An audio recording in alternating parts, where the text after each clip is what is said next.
ഗവേഷണങ്ങളും അതിൻ്റെ തിയറികളും പ്രസൻറ്റേഷൻസും ഒക്കെ വരുന്നത്. ശാസ്ത്രീയ സംഗീതം അല്ലെങ്കിൽ ക്ലാസിക്കൽ മ്യൂസിക് അതേ ലെവലിലേക്ക് വരുന്നത്. അപ്പോൾ നമ്മൾ എല്ലാവരും പാട്ട് പാടാറുണ്ട്, അല്ലെങ്കിൽ പാട്ട് കേൾക്കാറുണ്ട്, പാട്ട് എഴുതാറുണ്ട്, അല്ലെങ്കിൽ മ്യൂസിക് കമ്പോസ് ചെയ്യാറുണ്ട്, പാട്ടുമായിട്ട് ബന്ധപ്പെട്ട് പല കാര്യങ്ങൾ നമ്മൾ ചെയ്യാറുണ്ട്.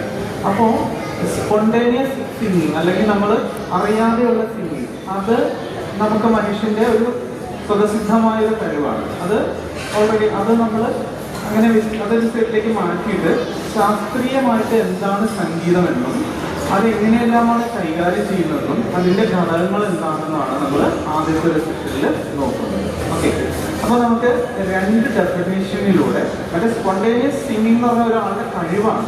ഇപ്പോൾ നമുക്കറിയാം, പഠിക്കാതെ ഒരാൾ ഫ്ലൂട്ട് വായിക്കുന്നു, അത് കേൾക്കാനും അവരെ ആരാധിക്കാനും ഒത്തിരി ആൾക്കാരുണ്ടായിരുന്ന ഒരു കാലഘട്ടം ഉണ്ടായിരുന്നു. അപ്പോൾ ഫ്ലൂട്ടിൻ്റെ ഒരു ചരിത്രം നോക്കുമ്പോൾ നമുക്ക് ഇന്ത്യൻ കൺസെപ്റ്റിലുള്ള ശ്രീകൃഷ്ണ ഫ്ലൂട്ടിൻ്റെ ഒരു ഫ്ലൂട്ട് വായിച്ചിരുന്ന ആളായിട്ട് പറയുന്നു.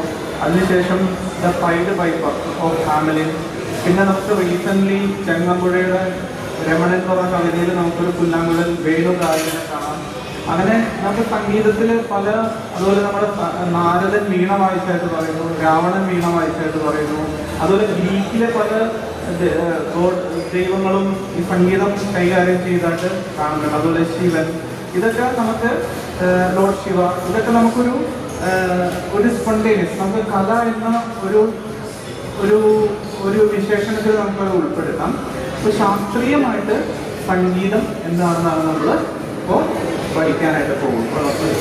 ഒരു ഡെഫിനിഷൻ കഴിയുമ്പോൾ നമുക്കൊരു പാട്ട് കേൾക്കാം. ഓക്കെ, അപ്പോൾ രണ്ട് ഡെഫിനിഷനിലൂടെ നമുക്ക് മ്യൂസിക് എന്താണെന്ന് പരിശോധിക്കാം. ഓക്കെ,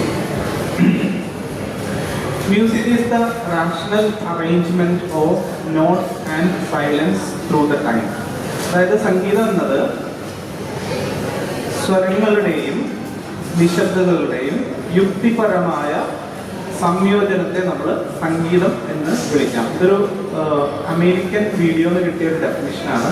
ഇന്ത്യയിലതനുസരിച്ച് ഗീതം, നൃത്യം, വാദ്യം എന്നിവയെ സംഗീതം എന്ന് വിളിക്കാമെന്നാണ് എഴുതിയിരിക്കുന്നത്. അപ്പോൾ എനിക്ക് കൂടുതലും ഉൾക്കൊള്ളാൻ പറ്റിയ ഒരു ഡെഫിനിഷൻ സ്വരങ്ങളുടെയും നിശബ്ദതകളുടെയും യുക്തിപരമായ സംയോജനത്തെ നമുക്ക് സംഗീതം എന്ന് വിളിക്കാം.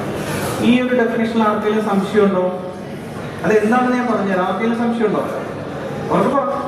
ഇല്ല. യെസ്. ഓക്കെ, രണ്ടാമത്തെ ഡെഫിനിഷൻ എന്ന് പറയുന്നത് music is a language to express our feeling and emotions. നമ്മൾ